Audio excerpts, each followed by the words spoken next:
I love the streets, even though they can't let me back. Love to rap, but my first love is going to Jack. Me, myself, and I don't wanna ride in a pack. I don't need 100 niggas, bitch, I got a strap. Stop capping, boy, no, you do not live like that. All that flagging, hope you know you could get killed like that. I kinda feel some type of way right now, it's crazy. Kodak Black has been crying out for help recently.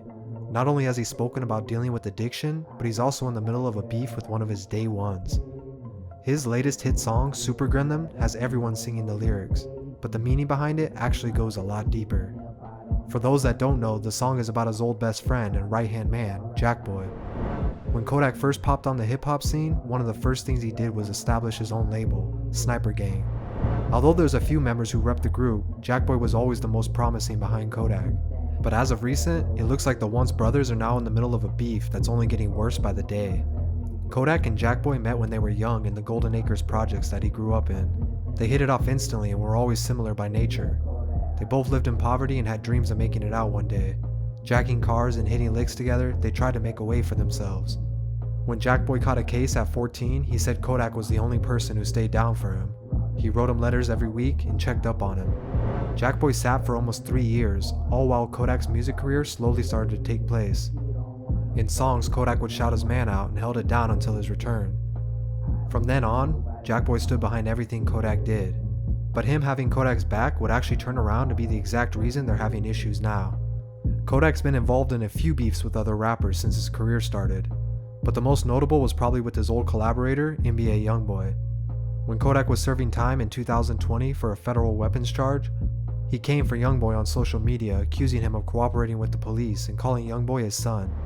They started trading shots online, going back and forth until Jackboy joined the beef to back his brother up. All your dogs walking, man, living in your back room, man. Come on, man, get them boys out the back room, man. Get them boys out the back room, man. Them boys don't got no money. Them boys wearing Nike, man. Why is them boys still wearing Nike, man? I'm dripping Dior, poor ass nigga. My dog in jail, man. I'm still coming.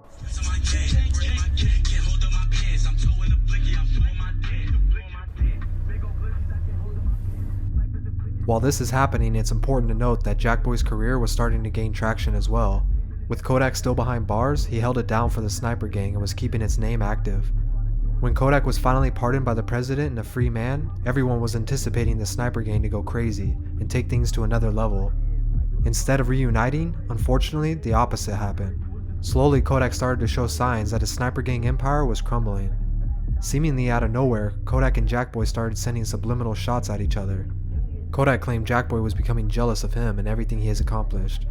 On the other end, Jackboy claimed Kodak tried to keep the limelight all to himself. He says Kodak was burning out, and instead of helping put the whole Sniper Gang on, he was gonna crash for everybody. Instead of talking about it behind closed doors and getting back like brothers should, the two just kept going until unforgivable things were said. Kodak then took it to another level, disrespecting Jackboy by saying he started Sniper Gang, and he needs his money for letting Jackboy eat off his plate. He continued with another post. This one said, "I just made another million off Lil Jack."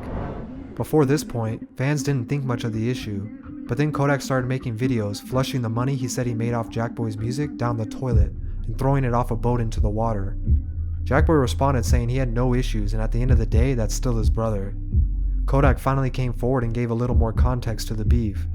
He said while he was locked up, Jackboy was hyping him up, saying he stacked $1 million for him and it was waiting when he got out. But when he was released early, Jackboy apparently ghosted him for a while. This set Kodak off. You know, shit, right before I came home, what Jit telling my people, he telling everybody, look, oh yeah, when bro come home, I got an M for him. When bro come home, just flag, you know what I'm saying? Trying to make that shit sound good so niggas will fuck with him, so niggas will think he keeping it real. Oh yeah, I got an M for him. I got it. I can't even notice when they love me. The more time that went on, the story just kept getting different and more crazy. This is where NBA Youngboy comes back into the story. Before Kodak and Youngboy ever had issues with each other, they were both the young guns in the industry making noise. The two collaborated on a few songs and at one point seemed to be pretty cool with each other. Kodak's career took off a little before Youngboy was ever as big as he is now, so at the time, Kodak says he had plans to sign Youngboy to his Sniper Gang, but it never happened. Fast forward to the present, and Kodak now claims the reason it never happened was because Jackboy was hating on Youngboy, and he talked him out of it.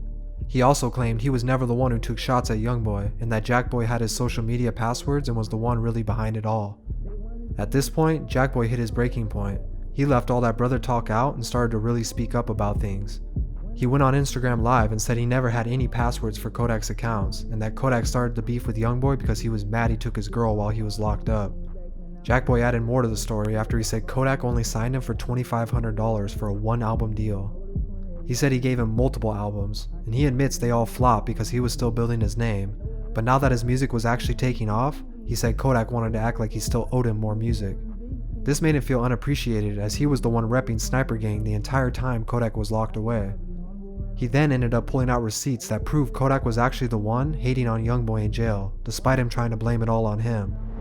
On the outside, the back and forth made it hard for fans to pick a side, as both stories seemed like they could have been true. But this is when it also came to light that Kodak was secretly dealing with a substance abuse, and he had been in and out of rehab for pills. Some claim this might have been the reason behind his sudden outburst. One minute he was taking shots, and another minute he seemed like he wanted to end the issue. What's wrong with that, bro? Nigga, I love you, homie. I just expected a little appreciation back. Nigga, I ain't expect you to give me everything you owe me, bro. These niggas be playing with you like you don't get your work done. I'm about to message you when I see you with that skirt on. Before they do anything, gotta do that with you first, I'll kiss that pussy, I'll walking all the way. After another Florida rapper named Wiz the Wizard was killed, Kodak took to Twitter to let out some of the feelings. He tweeted at Jackboy saying they should use this as a wake-up call and make things right. Despite the little effort, the disrespect on both sides only continued until it leaked into the music as well. Recently, Kodak dropped his song Super Gremlin, which actually went viral despite the lyrics behind it. Jackboy of course responded with his own song, Don't Force My Hand, telling his side of the story and how he felt. This beef has so many elements, it's hard to tell who switched up on who, or if all of this could have been avoided altogether. I don't think either side expected things to go this far, and hopefully they don't go to the point of physically hurting each other. But the most unfortunate part of this story is the fact that Super Gremlin is Kodak's biggest song since he was released from prison, and it's about dissing his ex-best friend. Don't Force My Hand is also Jackboy's biggest song ever, numbers-wise. Hopefully the numbers and clout that has come with the beef does not encourage them to keep going for that sake. With the buzz they both have right now, we can hope that they get back together and take Sniper Gang to the top, like they initially set out to do when they were 14 and just looking for a way out.